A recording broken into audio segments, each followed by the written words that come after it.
Hello everyone, and welcome back to the Class 47 Pizza YouTube channel. Today we're here to take a look at the Accurascale FNA-D Nuclear Flask Wagons. These have not long been released by Accurascale, and I bought these a week or so ago from Accurascale.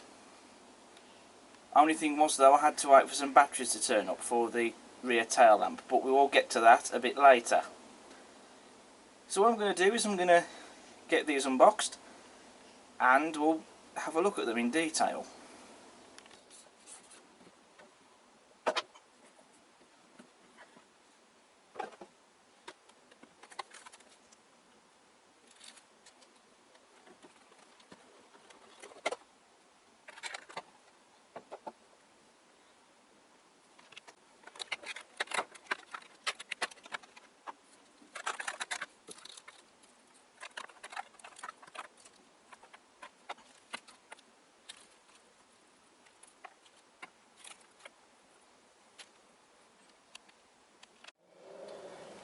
So here are both nuclear flask wagons out of the box and down on the layout. First impressions for wagons, they are quite weighty. One other thing I noticed, now the working tail lamp is required using a wand. Now interestingly, my pack didn't come with a wand. I mean, I have bought other items from Accurascale that do have wands, either for interior lighting or a rear tail lamp. So I'm hoping that the ones I've already got should work for these, but I would have thought that these wagons would have still come with a wand.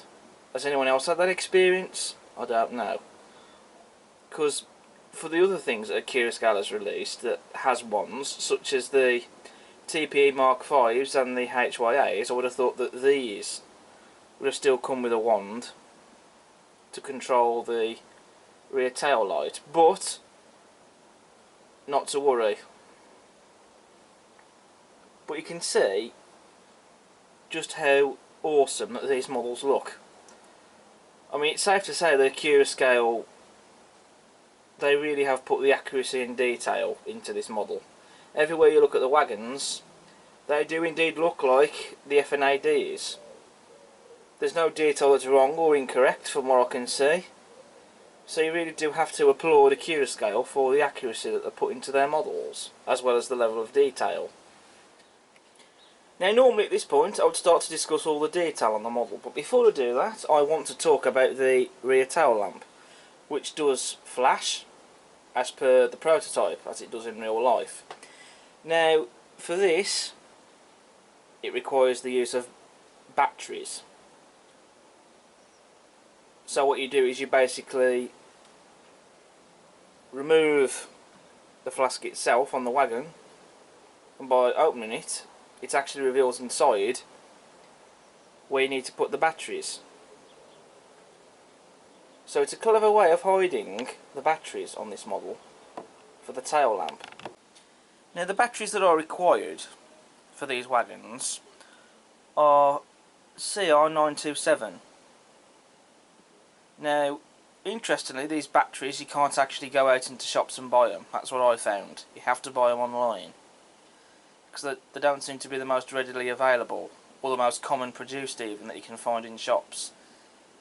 You can get them, but I found they seem to be more easier to obtain online than they are in shops for some reason. Now I know Accurascale already has done a video on their YouTube channel showing how to fit the batteries into these, but I'm still going to include this in my review just to see how easily they are and how I get on with fitting the batteries. What you have to do first of all is you have to unclip the spigots on both sides of the model. So I've got a pair of tweezers here.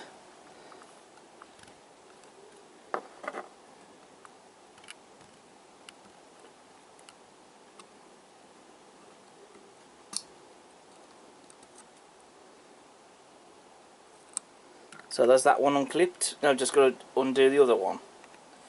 You do have to be very careful though, because they are fragile, so you could easily break them.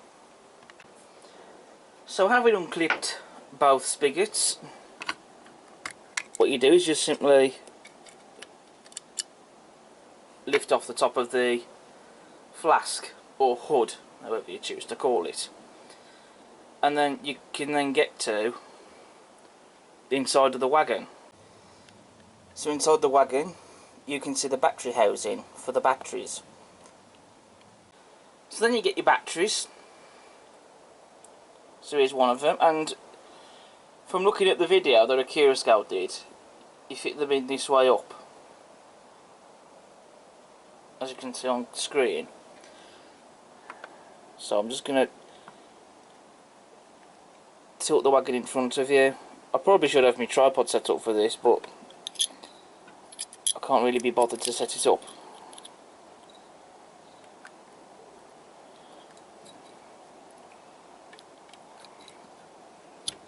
So just push it into the housing like so.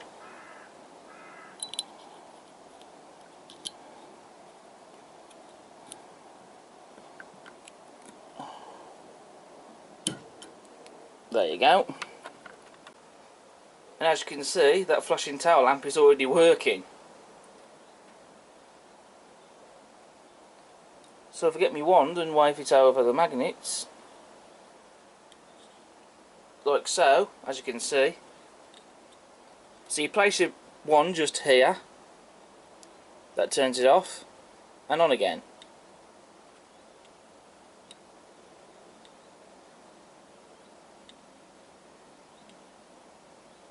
Interestingly, doesn't work when oh yes it does.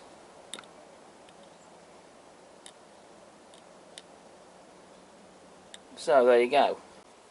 And so just a quick test with the flask on.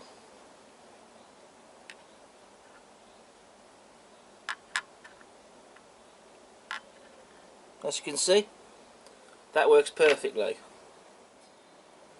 So turning my attention to the detail now. So first of all, we do have sprung buffers.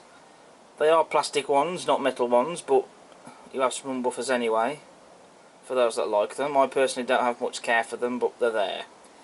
You got separately fitted lamp irons on the front, as you can see here.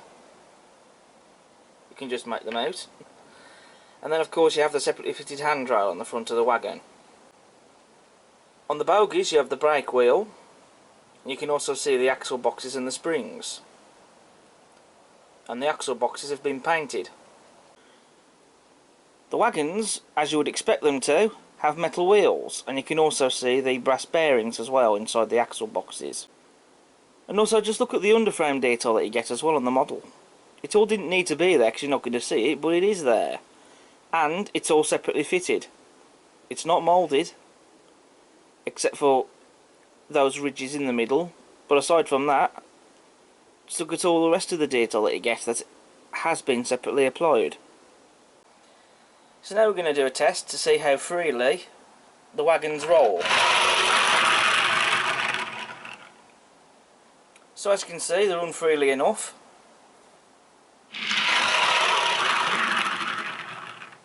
So they've passed that test.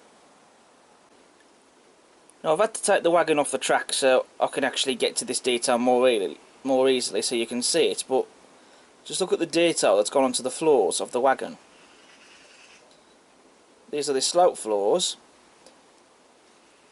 and you can just see the detail that's gone onto them. You also have this detail here in front of the flask, and the detail on that looks fantastic. So that obviously looks to be possibly some sort of platform or something, but regardless, it's detail that you see on the prototype and it's there on the model. The detail on the flasks is also very exceptional. You have the separately fitted spigots, as I've already shown, and also just look at the rest of the detail you get on the flask. There's not really a lot to the flask itself, there's not really a lot of detail on it as per the prototype, but again, the detail that you see on these wagons in real life on the flasks, it's there.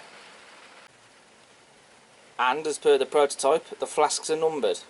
This wagon nearest the camera is 9004 and the other one is 9025, or 9004 and 9025, however you choose to pronounce it. Also, just look at the detail you get on the wagon body. you got all the ridges there, as you can see. And also just look at all the signs that you get on the wagon. You've got the nuclear signs there. We've even got the running number of the wagon, data panels, etc. It's all there. And it's all been very well and crisply and neatly applied. You also have warning signs, crisply printed, on the front of the flasks as well. So moving on to the livery application, which is being done very, very neatly and nicely. Got this nice shade of blue on the wagon. It's been evenly applied, no imperfections or blemishes anywhere at all. Even the tops of the wagon, where in reality the flask would slide back so you can get to the flask inside, the tops of the wagon, as you can see, have been painted silver. And again, that's been done very neatly and evenly. And of course you have your accessory bags. In this one we have the tension lock couplings, although we don't get any magnetic couplings. I would have thought that Accurascale would have supplied some of those, but oh well, doesn't matter. I can use other brands. And then we have screw-link couplings and air pipes in this one. So I just thought I'd show you the inside of the other wagon with the hood off. So that's the floor of the inside where the flask goes into.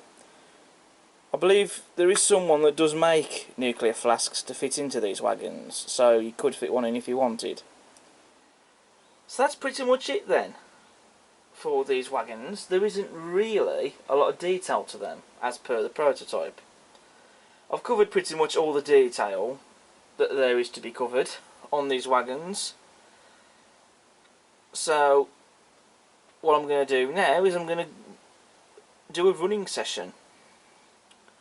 So what we're going to do is we're going to get these wagons being hauled around the layout by a class 37, a pair of 37s I should say rather, and I will get my other FNA wagons being hauled around the layout on the other line just for a bit more entertainment for the video, and then when that's done I'll go on to my final conclusion for these models. So we'll see you in a bit. Right viewers, we do have a bit of a situation update with these wagons. This one is looking at in front of you. Whilst fitting the tension lock coupling, the hood here, this is where the nuclear flask is put inside. Basically what happened was, these spigots couldn't have been attached on very well. Or held on very well I should say rather, because as I picked it up from here it suddenly came off. This, it didn't land on the floor, it did just fell on here onto the layout itself. Doing that, one of the buffers came off, this one here, the one that's bending downwards, decided to do that. And one of the springs came out and went missing. There is no damage done to the wagon. I was able to fit the hood back on, but the buffer, on the other hand, I did find the spring, but I found that I couldn't really fix it back on. And then I eventually lost the spring when I dropped the buffer. So instead of sending this back to Accurascale for repairs, I've tried to repair it myself. I've just put a bit of blue tack in place to hold the buffer. Doesn't quite seem to be staying in place though, unless I push it further onto the shank. But then there is a notable difference in terms of how far the buffers are sticking out. But you know, I will get it sorted. It is quite frustrating though, so I think, to be honest, I think the buffers could perhaps maybe being designed a little bit better. That could be something that could be improved on these. Maybe even perhaps improve the design on the spigots as well. On the hood, on the carrier, shall we say rather. But you know, it doesn't take them away from being cracking models. Anyway, let's get the running session sorted.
So what's my conclusion then on these models? I mean, aside from the spriggets, which I think the design there, it is something that you need to be careful of, shall we say. If you're a bit heavy-handed, you will break those bits of detail off. So that's a design that perhaps maybe, as a bit of constructive criticism, could be improved perhaps. Make it a bit more robust, or maybe think of another way of having to fit batteries, perhaps. And, you know, aside from my little incident with that one buffer, you know, that was because, you know, I can't quite understand what happened there. I just picked it up by one of the flask carriers and then off it went. So I don't quite understand why. I think the spriggets just couldn't have been attached very well, perhaps. So that's something else to watch out for. You know, I do think the design with the sprung buffers, not that I have much care for them, but could be improved a little. Because like I said, that one buffer, because I lost the spring, after my little incident, I had to use a bit of blue tack to hold that in place, but I don't really have much care for the sprung buffers anyway. But aside from that though, those little things, they're still cracking models, regardless. You know, the detail on these is fantastic. They're very weighty as well. They run smoothly. And because I do quite like my Flask wagons, I couldn't really say no to a pair of these. I know Revolution trains are also doing these as well. They're soon to be released at some point. But, you know, the Accurascale models, I still think they are worth spending the money on. Because the Wagon FNAs that you've seen running around the layout, they are, I think now, around 50 quid. Whereas I've been buying these ones, the particular ones I have discontinued, I've been buying them from trade stands at model railway exhibitions, and I've managed to pick them cheap. Although I think a couple also came from eBay and still managed to pick them cheaper for what they're going for now. Accurascale are charging 74 quid for a twin pack, and I'm sure some people are going to moan about the price. All 74 quid for a pair of wagons. Trust me, if you want to get a pair of Batman FNA wagons, that's going to be more expensive. So the Accurascale ones are actually quite cheaper, because it's 35 quid a wagon. Can't really argue with that, to be honest, especially with all the detail that has gone into them. So I definitely recommend them, especially if you're into your nuclear flask trains like I am. So, thumbs up for me, from Accurascale on these. So that's about it for today's video. Thank you all so much for watching. I hope you've enjoyed. You will all have noticed that I've now been doing track weathering on the layout.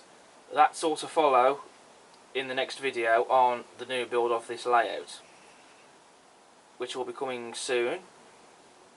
At the time of filming this video, I am still waiting for a bit more paint to arrive to start on the narrow gauge line, and I might perhaps maybe touch in on a few areas elsewhere, possibly, I think. But other than that, I am pleased with how it's looking, to be honest.